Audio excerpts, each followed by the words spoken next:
There's an urgent safety alert tonight from the Arkansas Medical Marijuana Commission as Fox 16 investigates, finds a gray area in the law to sell a new chemically altered marijuana product. State officials call Delta-8 dangerous and unregulated, and at this very moment, the product is being sold on some store shelves across Arkansas and other states. Fox 16 investigates. Mitch McCoy in studio as pressure mounts on lawmakers to criminalize it.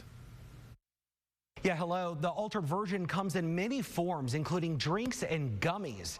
Within a year or so, more than 2,000 people called the National Poison Control Center about Delta-8, many forced to go to the emergency room.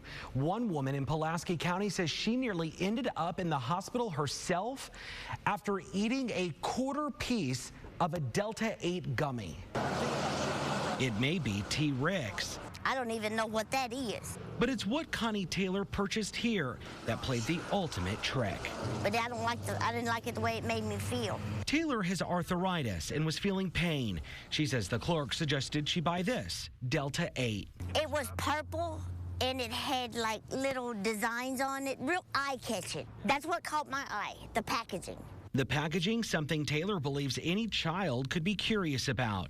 But $10 and 10 minutes later, her world turned upside down. I couldn't even function. I couldn't hardly work. And then I got sick. I was messed up for 3 days. Hallucinations, delusions, psychotic breaks in vulnerable individuals. All from a product purchased over the counter at this convenience store.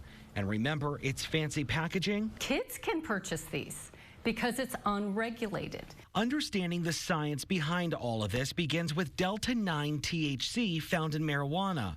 Research experts say manufacturers are taking the natural versions of the THC compounds and chemically converting them into the man-made Delta-8 THC. And so it has very similar effects as Delta-9. Dr. Allison Olivetto, the vice chair for research at UAMS, says Delta-8 is not regulated by the Food and Drug Administration, which means there's no oversight. And in some cases, the product is being made in unsanitary conditions. But they've also found mercury, lead, and other nasty solvents and things like that. Whatever Delta-8 is, it's very dangerous. On the back of the package she bought, it states to only take 1/4 piece of one gummy and wait 60 minutes. Then in big bold letters, do not consume one whole piece. Extremely potent. How potent? 400 milligrams. When Fox 16 Investigates scanned the QR code on the back, it brought us to this website. No phone number, no address, just an email, which doesn't work. Is selling Delta-8 illegal?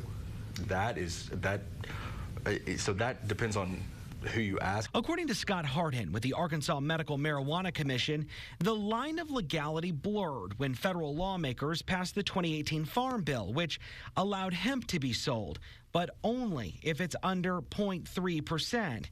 Even in states where recreational marijuana is illegal. That ultimately opened a loophole for Delta-8 in Arkansas. Dispensaries are not allowed to sell Delta-8 because it's chemically altered. However, Hardin says because of the loophole, Arkansas's Alcoholic Beverage Control and Tobacco Commissions are not enforcing whether gas stations or other shops sell it. It's up to local law enforcement and local prosecutors if they want to take action, if they can find an area that they think is something worth prosecuting. UAMS says the Arkansas Poison Control Center received 21 calls last year involving Delta-8. Some people even found unconscious. Of those, 9 involved minors. Be careful. They need to get this stuff off the streets and out of those gas stations. Fox 16 Investigates went into T-Rex, where Taylor purchased her Delta-8. We told them about the loophole and what happened to Taylor. The owner pulled the product, something others think should also happen across Arkansas. If the state legislature can find a way, and if that's within their purview to ban this, I would absolutely recommend that they do that. It's just a matter of time until you see states start taking action because it's still fairly new. From your experience, could the consequences of Delta-8 be deadly? Yes. Taylor says lawmakers need to address Delta-8 now. If you can't buy at a dispensary with a prescription or whatever, then you don't need to be taking it. She fears an innocent person or minor's next purchase could be their last. The FDA reports at least one pediatric case where a patient died in what's described as a Delta-8 exposure. There's been conversations happening at the state capitol about how to deal with Delta-8, but those exact plans remain unclear. Attorney General Tim Griffin issuing a statement just today saying, quote, "I support the current efforts of the Department of Health and legislature to ban Delta-8 and similar substances that are a danger to the public, especially children." Back to you.